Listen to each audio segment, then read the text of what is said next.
Good afternoon once again, ladies and gentlemen. You've just put in the fastest lap. Good job.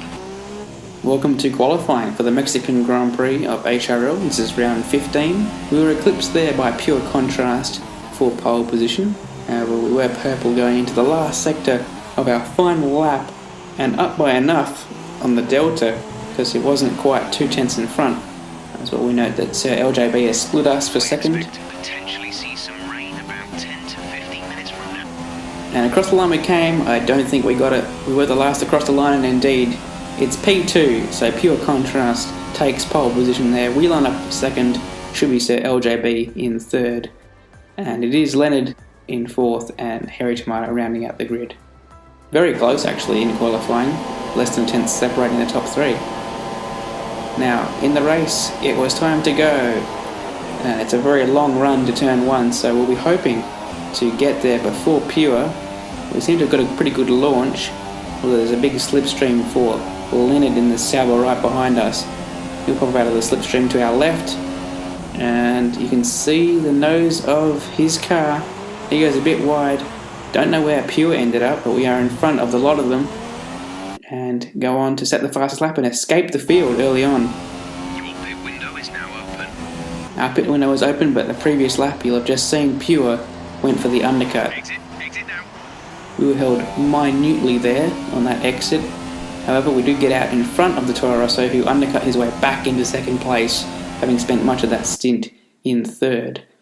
We set another fastest lap to escape his DRS zone, but the Harry Tomato had started on the super softs and was yet to pit, and the place that we caught him on the track really helped Pure catch back up because there was no way through in this sector, and the dot behind is catching up all the while, especially where I make this move. I mean, I felt like it was on there. I could have waited for DRS, but either way Pure would have caught up at the time. I couldn't afford to turn across Harry here, and it was just all a bit of a mess. I lost my 1.8 second lead, and then it was down to under DRS where it stayed. I just couldn't get away. That double DRS zone too powerful to escape the Toro Rosso, and noting of course that he's gone to super softs for this stint, whereas I've gone for ultras. He goes for a pass, goes very deep, and rejoins into me. That has actually snapped my wing as well. We're seeing minor damage to the front wing. Be easy on the car till we get it repaired. It didn't look like much damage, but it really affected me for the rest of the race. As you can see, it was well off track and rejoined right into the racing line, causing that damage. So hopefully there'll be a penalty for that. That's going to the stewards.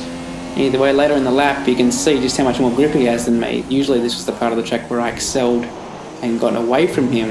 It was only the straights where he was able to catch back up through a mixture of the DRS and slightly lower wings, I think. We held the lead for a bit more, but there was nothing we could do. We couldn't get far enough away before the DRS zone this time, having held it for several laps before, I think 8 laps or so.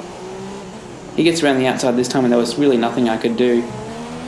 Even with the slipstream up this next straight, he had the DRS to defend, and either way I don't think I would have been able to get enough grip through this next complex to get past. He goes defensive, and that's pretty much enough to see off my challenge, and at this point that partially damaged wing was enough to hold me off through the middle of the track, where I'd previously been quite a lot quicker than the rest of the field, and I just wasn't able to keep up. Don't forget, pit in this lap. He actually did a very smart thing by pitting on the same lap as me there. I assume he could have gone longer, but he wanted to prevent me from undercutting him. I didn't fix my wing, and I still got the fastest lap at one point, but wasn't able to keep it up. In fact, suffered a penalty as a result of the understeer I was suffering. And the confetti would fly, but not for me this time. We won the championship last time out, but the race this time goes to Pure, unless of course he gets some form of penalty that offsets the time difference that I fell behind.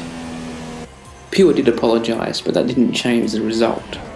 Congratulations to him in the meantime, and well, we'll have a look at his warnings. He has 4 as I scroll and look at them, but no penalty. I assume 2 of them are for contact though. That would make sense with the lap that I had contact with him. Anyway, we'll move on. I've been Jacko. See you in Brazil.